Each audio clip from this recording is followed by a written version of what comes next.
एक समय की बात है, सोनल रोज कॉलेज जाया करती थी। एक दिन सोनल को घर आते आते रात हो जाती है। सुनसान रास्ते में कोई भी आदमी नहीं था। वो डर डर के घर जा रही थी। तभी अचानक वो देखती है कि कुछ गुंडे एक बोरे में सामान चुरा के ले जा रहे थे।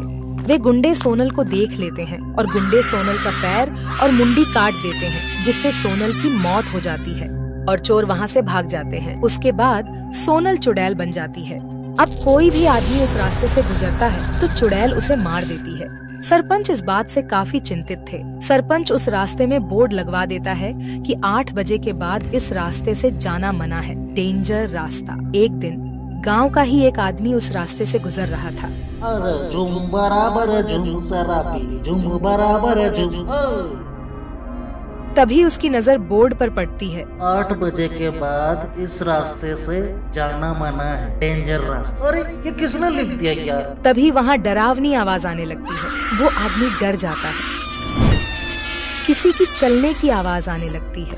अरे यार, मेरे पैसे तो बर्बाद हो गया। मैंने इतना पैसा लगाकर दारू पिया, लेकिन नशा तुरंत उतर गया। अब यहाँ से भागना पड़ेगा। पैसा तो गया, अब तो मेरी जान भी जाएगी। अरे भागो रे भागो।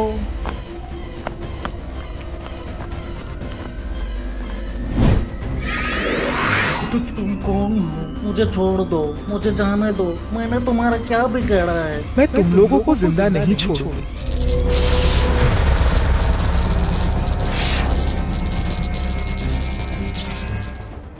उसके बाद सुबह होने पर, अरे भाई, वहाँ क्या है? उस रास्ते में कोई भी आदमी 8 बजे के बाद रात में जाता है तो अपनी जान गंवा देता है। वहाँ पर तो सरपंच ने बोर्ड में लिखवा दिया है, रात को 8 बजे के बाद उस रास्ते से जाना मना है। फिर भी लोग जाते हैं। पता नहीं ये गलती लोग क्यों करते हैं। फिर अगली रात, दवाई खत्म हो गई है, मेरी तबीयत और खराब हो रही है, कुछ करो नहीं तो मैं मर जाऊंगी। मैं कुछ करता हूँ, तुम फिक्र मत करो। रात भी हो गई है, मुझे तो कुछ न कुछ करना पड़ेगा। वो दवाई लेने के लिए रात में निकल जाता है। वो उस रास्ते से गुजरता है जहाँ पर लिखा हुआ था 8 बजे के बाद इस रास्ते से जाना मना है, डेंजर रास्ता। उसे बहुत डर लगने लगता है। तभी पायल की आवाज आने लगती है।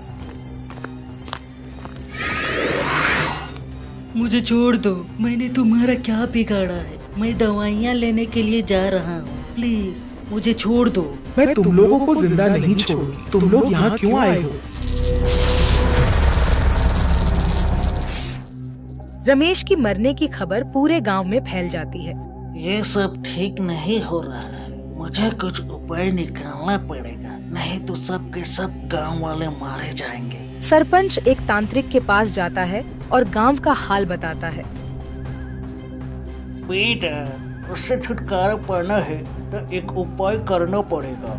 अमावस की रात उस चुड़ैल की शक्ति खत्म हो जाती है। ध्यान रहे, अमावस की रात ही ये नियम काम करेगा। उसके बाद वो घर आ जाता है। फिर अमावस्या की रात सरपंच और गांव के कुछ लोग उस रास्ते में जाते हैं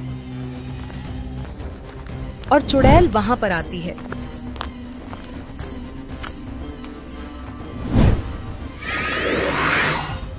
मैं तुम लोगों को जिंदा नहीं छोड़ूंगी। तुम लोग यहाँ क्यों आए हो? अरे चुड़ैल, आज अमावस की रात है। आज तुम्हारा चारा चलने वाला नहीं है। अरे मैं कुछ कर नहीं पा रही हूँ। मेरी आँखों से शक्ति निकल नहीं रही है। मुझे क्या हो गया? सरपंच चुड़ैल के नजदीक आने लगता है। हाथ में गंगा जल उसके ऊपर छिड़क देता है, जिसके बाद चुड़ैल भस्म हो जाती है। उसके बाद गांव में सभी लोग हंसी खुशी से रहने लगते हैं। वीडियो अच्छा लगा हो तो सब्सक्राइब और लाइक जरूर कर दे।